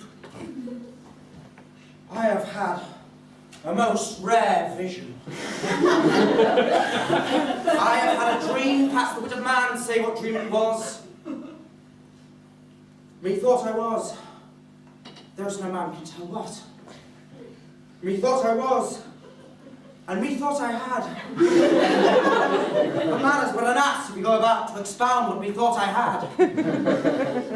The ear of man hath not seen, the eye of man hath not heard. Man's hand is not able to taste, his tongue to conceive, nor his heart to report what my dream was. I shall get Peter Quince to write a ballad of this dream, and it shall be called Bottom's Dream. For it hath no bottom. And I shall sing it at the latter end of the play before the Duke. Peradventure, to make it the more gracious, I shall sing it at her death.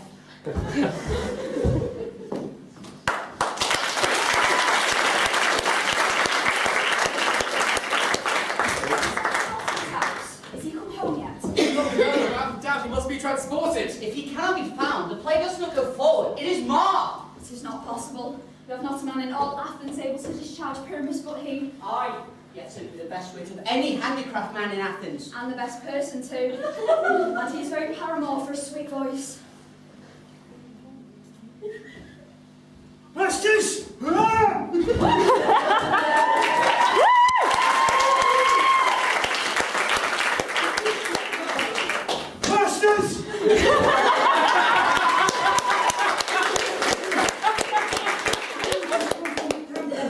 And there are 2 or 3 lords or ladies more married. If our sport done for it today, we'll all be made men. Oh, sweet bully. Bottom! Thus he had lost 6 a day for playing Pyramus. And he had not earned 6 a day for playing Pyramus. Did you not pay? I'll be hanged! He would have deserved it. 6 a day for playing Pyramus. Or nothing! Where are these lads? Where are these hearts? Bottom! Oh, most courageous day! Oh, most happy hour! Masters, I am to discourse wonders, but ask me not what, for if I am to tell you, I am not true Athenian. I will tell you everything. Let us hear it, sweet Bottom. Not a word of me. All that I will tell you is the Duke hath dined, and the long and short is our play is preferred. In any case, let this be have clean linen, and let not let him that plays the lion pare his nails, for they shall hang out as lions' claws. And most dear Atlas, eat no onions or garlic, for we are to utter sweet breath, and I do not doubt but to hear them say to sweet comedy. Away! Go away. Dum, dum, dum, dum, dum,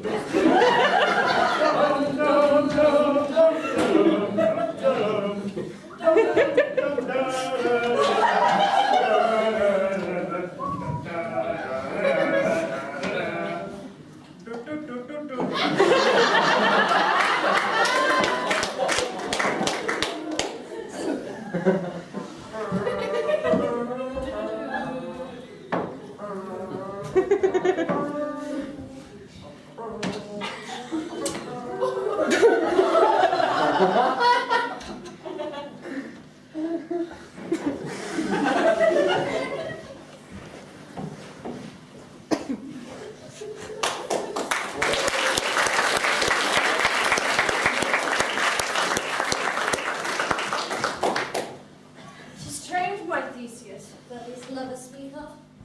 More strange than true.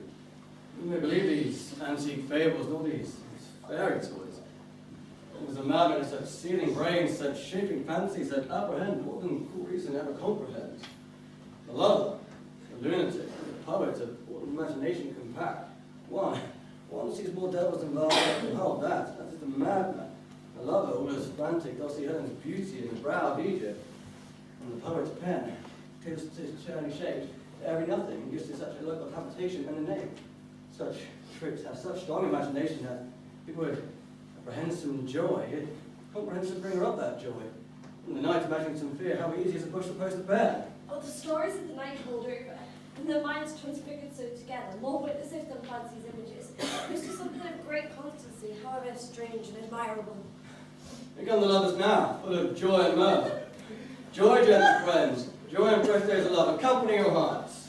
As you on us in your royal walk, your broad, your bed. Come now, what mass, what music do we have to ease away this long-aged 3 hours between our after-supper and bedtime? Where is our usual manager of mirth? What rebels are at hand? Bilstrata! Here, mighty Theseus. Say, what abridgment have we for this evening? How are we to beguile away this lazy time with some delight? There is a brief how many sports are right. Make choice of which your highness will see first. The battle of the centaurs to be sung by an Athenian eunuch to the harp. None of that. Turns on my lovely glory kingsman Hercules. The riot of the tipsy bacchanals, tearing the Thracian singer in their rage. This is an old device. The last plague when I from Thebes became a conqueror. A tale of Gary and Wyatt, 2 male virgins who make a woman using a PC.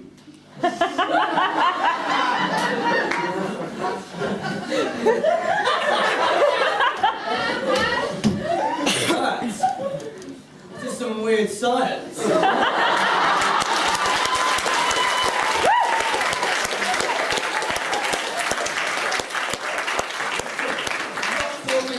Ceremony.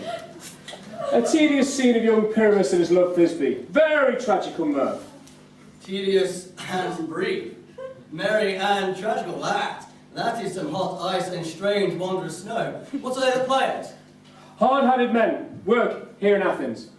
Never laboured in their minds till now have toiled their unbreathed memories with this same play against your nuptials. We will hear that play. Go, bring them in and take your seats, ladies. And I would not see wretched so charged and his servants perishing. Sweet, you shall see no such thing. But he says they can do nothing in this kind. Best in this kind of life. Sorry, it's too much alcohol. Our sports be to take what they mistake, and what noble respect takes in might, not merit. For I have come great clogs of purpose to greet me with premeditated welcomes.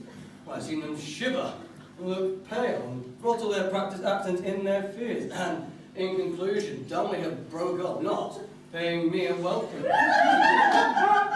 Trust me, sweet, in this time, yet I picked a welcome in the modesty of fearful duty. I read as much from the rattling tongue of saucy and audacious eloquence. Love, therefore, in tongue-tied simplicity, in least, speaks most of my capacity. So please, your grace, the prologue is addressed. Let them approach.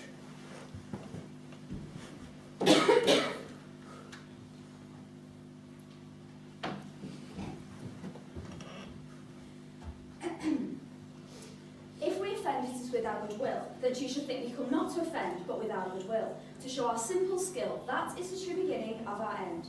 Consider then, we come but in despite. We do not come as minded to content you. Our true intent is, all for your delight. We are not here, that you should here repent you. The actors are at hand, and by their show you shall know all that you are like to know. This fellow does not stand upon points. He hath read his prologue like a rough colt. She knows not to stop, A good moral, my lord. It is not enough to speak, but to speak true. Indeed, she hath played on the prologue like a child on a recorder. Sound, but not in government. The speech was like a train. All impaired, but nothing disordered. Who is next?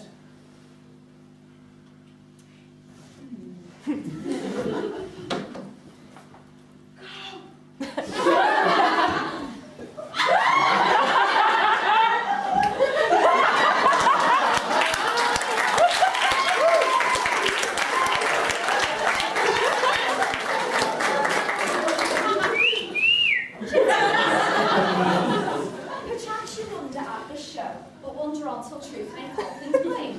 This man is Pyramus. If you would know, this beauteous lady this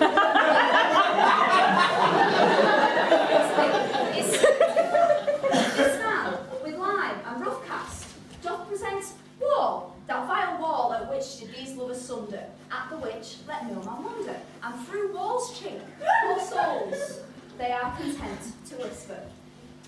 This man with lanthorn, dog, and bush of thorn presented moonshine, for, if you will know, by moonshine these lovers think no scorn, to meet and innocence to woo, the to woo. And this grisly beast, and this grisly beast, which lion hides by name, the trusty Thisbe coming first by night, did scare away, or rather did affright. And as she fell, the mantle she did fall, which lion vile with bloody mouth did stain. Now comes Pyramus, sweet youth and tall, to find his trusty Thisbe's mantle slain. Whereat with blade, with bloody, blameful blade, he bravely broached his blameful bloody breast. Out Thisbe, tying him mulberry shade, his dagger drew, and for all the rest, and thus twain, at last discourse were here, they do remain. I wonder if the lion be to speak. No wonder, my lord. One lion may obey us do.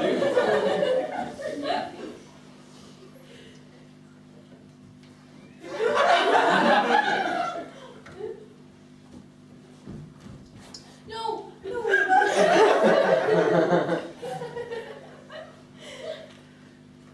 In this same interlude, it doth befall that I once Snout by name present a wall.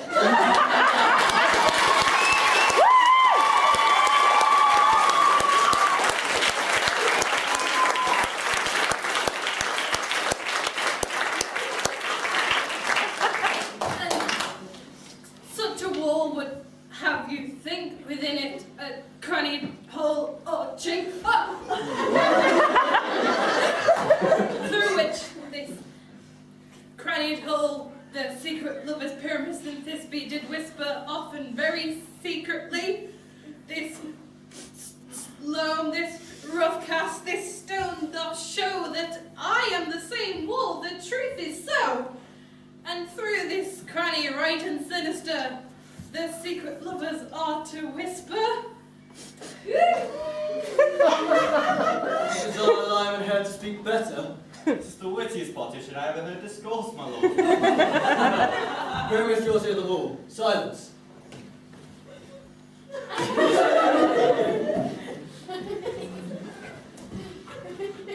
Now is the winter of our distress.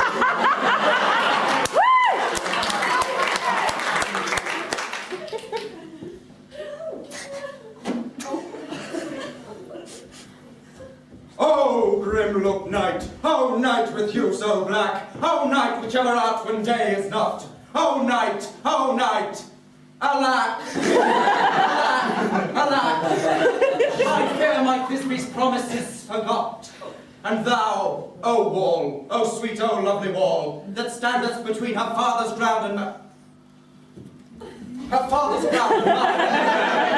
show me thy chink to blink through with mine. Thanks, Curtis Wall. Jove shield thee well for this. But what see I? No Thisbe do I see. O wicked wall, for whom I see no bliss. Curse be thy stones for thus deceiving me. The war, methinks, being sensible, should curse again. No, Deceiving me as Thisbe's hue, she said, enter now, I to spy her through the wall.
Now is the mural down between the two neighbours? No remedy, my lord, when balls are so willful to hear without warning. It's the silliest stuff I've ever heard.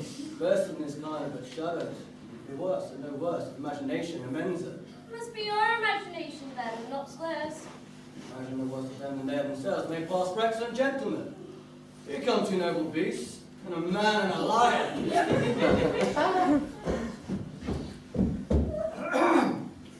You ladies,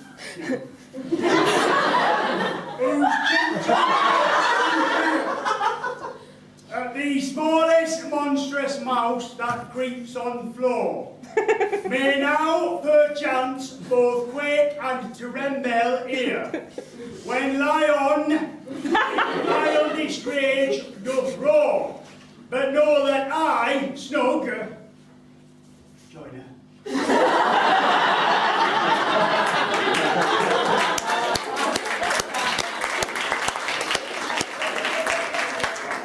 am a lion fell, nor else no lion's dam. For if I come into this place in strife, 'twere pity on my life.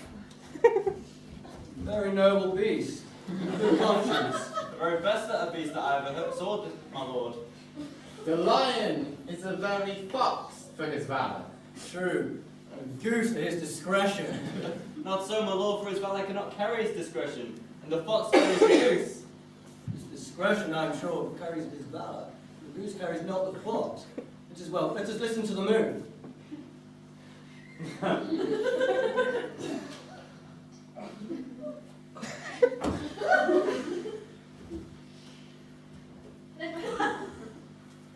This lanthorn doth the horned moon present. He should have worn the horns on his head. He is no creature. His horns are invisible within the circumference. This lanthorn doth the horned moon present. Myself the man, I at the moon do seem to be. He is the greatest error of all the rest. Surely the man should be in the lantern. How is it the man in the moon? He dares not come there, my lord, for the candle, for you see it's already in snuff. I am aweary of this mood. If he would change. You can see by his small-eyed discretion that he is in wane, but yet we must stay the time. Proceed, moon.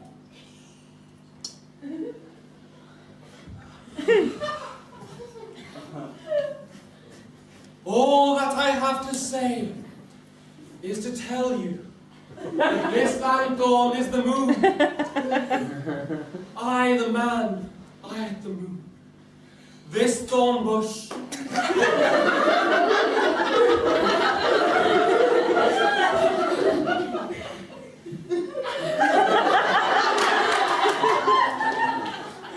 My lanthorn.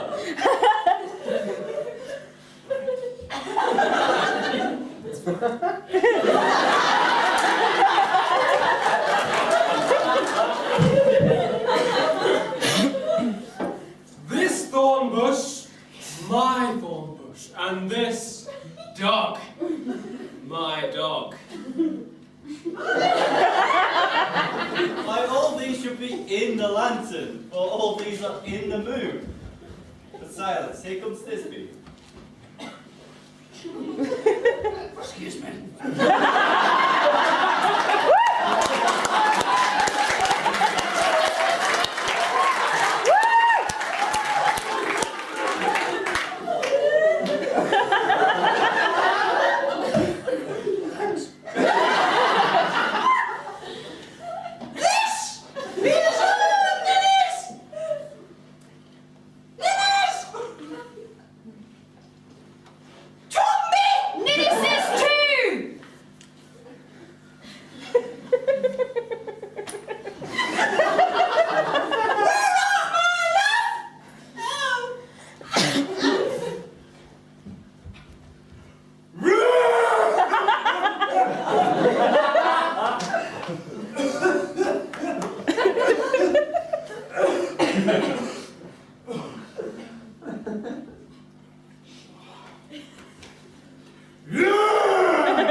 Well shone moon.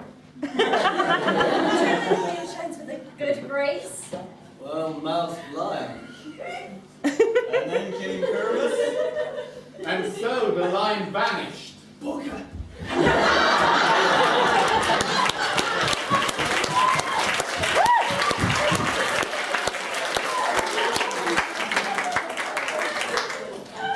Sweet moon! Thank thee for thy sunny beams. Thank you. Thy gracious golden glittering light, for which I trust to take of truest Thisbe's sight. But stay, O spite, but mark, poor knight, what dreadful dole is here. Eyes do you see? How can it be? Oh, dainty duck, oh dear! Thy mantle good! What? Stained with blood? Approach ye fury's spell! Come, fates, come, come, cut thread and throng, quail, crush, conclude and quell. Passion and the death of a dear friend will go to make a man look sad. It's true in my heart, but I pity the man.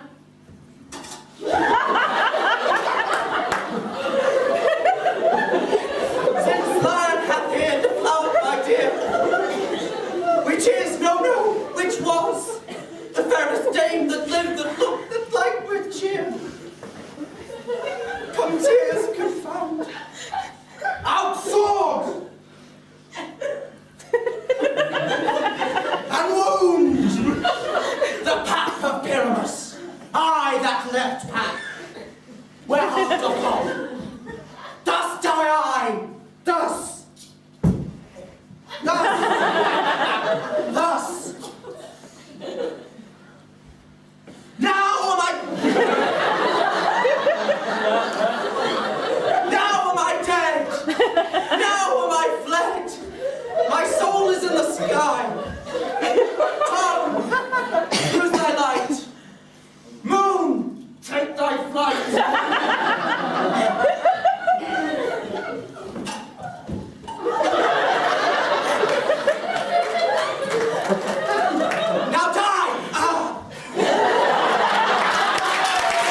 man, for he is dead. He's nothing.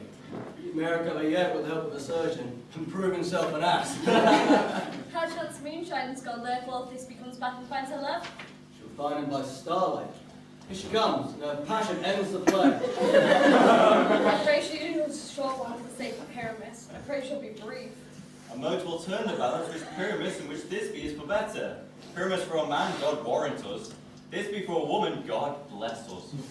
She have already spotted him with those sweet eyes. And thus she means videlicet.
No epilogue.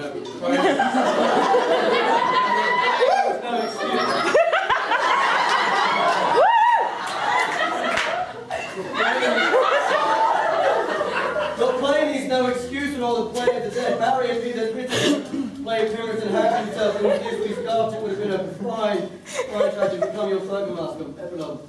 let it alone. Others who will not speak the coming mornings, it is almost fairy time. Fortnight behold this solemnity, and nightly revels a new jollity.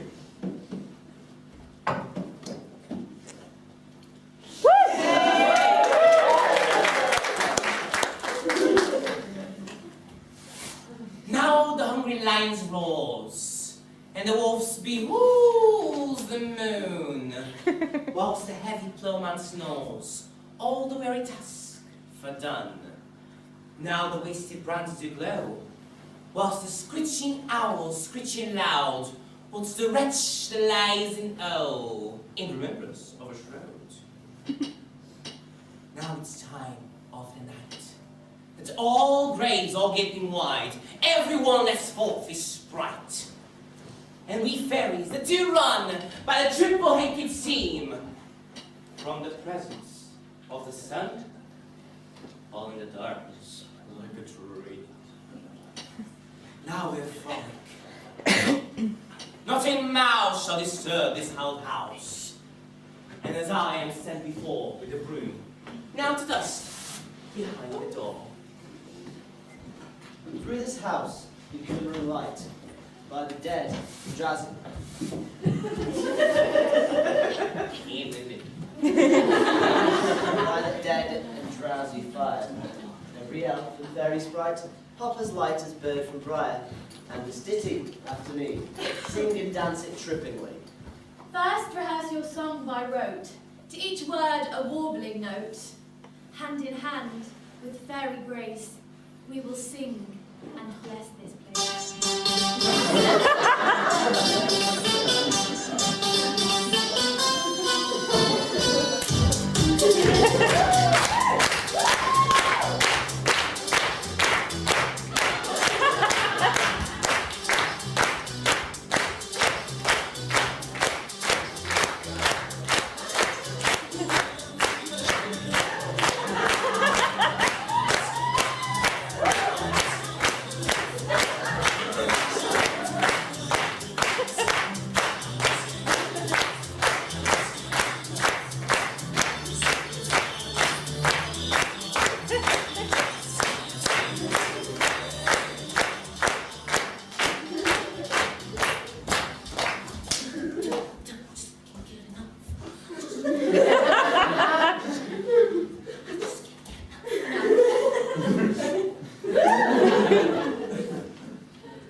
To the best bride bed shall we, which by us shall blessed be, and the issue there create, ever shall be fortunate.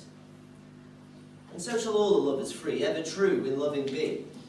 And the marks of nature's hand shall not in their issue stand, never mole nor harelip, nor scar, nor mark prodigious such as are despised in nativity, shall upon their children be. And with this field you consecrate, every fairy take his gate, and each several chamber bless, through this palace with sweet peace. And the owner of it blessed, ever shall with safety rest. Trip away, make no stay, meet me all by break of day.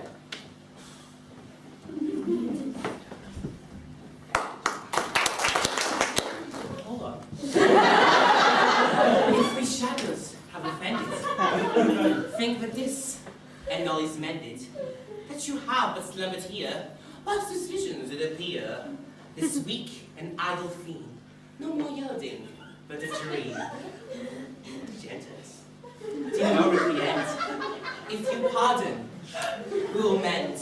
And as I am an honest spook, if we in their luck, now to escape the serpent's tongue, we shall make amends, here luck. Or else, a buckeye call. So, good night unto you all. Give me your hands, if we be friends, and Robbie shall restore amends.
seen worse.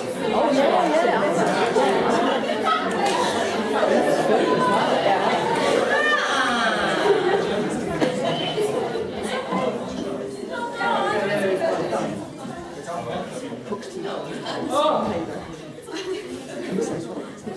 Ladies and gents. Whoa, that was amazing, wasn't it?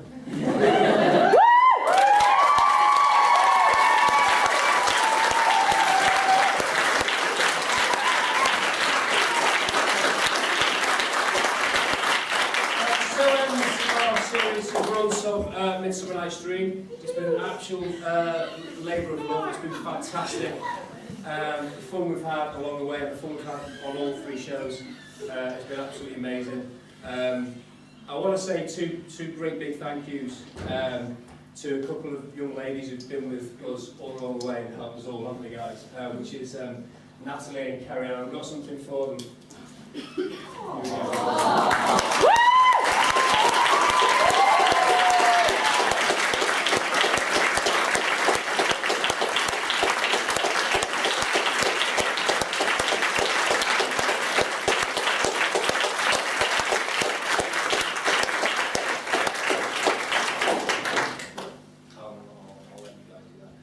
So yeah. So thank you to everybody. Has anyone been for 3 nights in a row? I know some people have doubled up and lots of people have been for 2 nights. Because these guys are that good that every night it's different. And I get the best seat in the house up there to watch them every night, and it's just been beyond brilliant. We've raised lots of money for charity. I think the girls know how much that is. And not only that, obviously these guys behind us have put on performances that have been beyond belief. So a round of applause for them.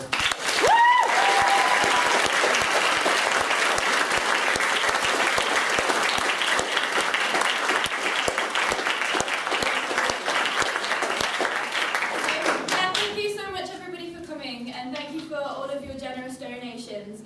We've had a quick look over the money, and we've definitely raised over £1,000 throughout.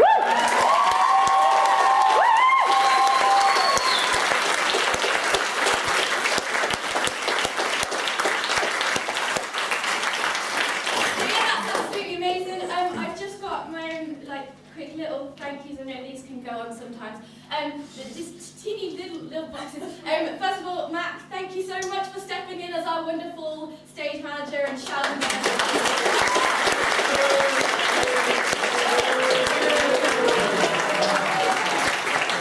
I don't know where Ed is. Ed. No, we love you, Ed. Thank you. Oh, thank you.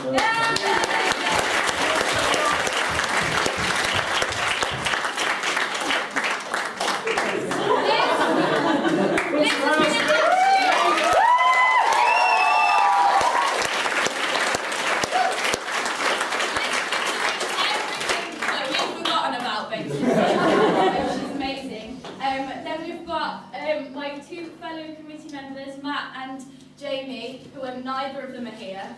Matt and Jamie!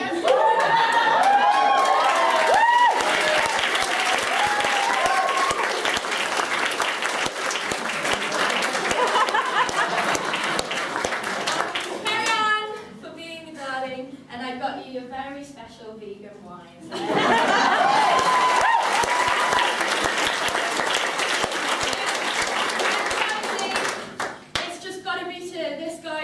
Who has kind of like stepped in, stepped up, taken over so many things, produced the whole show, just been an absolute hero, driven us all about, picked up all sorts of things, gone on all sorts of errands. So I've got you a bag.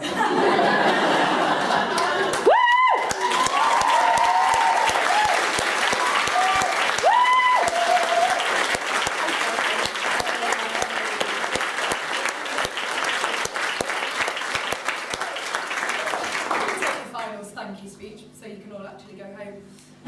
God, I'm shaking. From the cast and from the crew, we really couldn't have done it without Natalie and Bjorn. They essentially did everything from booking these rooms to organising, getting money so that we could sort everything out. And We just really couldn't have done it without you. So thank you for your endless sweets, for your kind words, for your encouragement, and for everything you've basically done. You took like a group of strangers.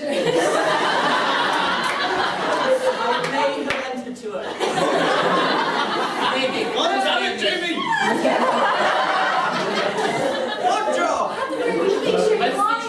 Wait, cliche line. You took what is essentially a group of strangers and made us all feel like we've known each other for years, and we really couldn't have done it without you. So now there's a little present.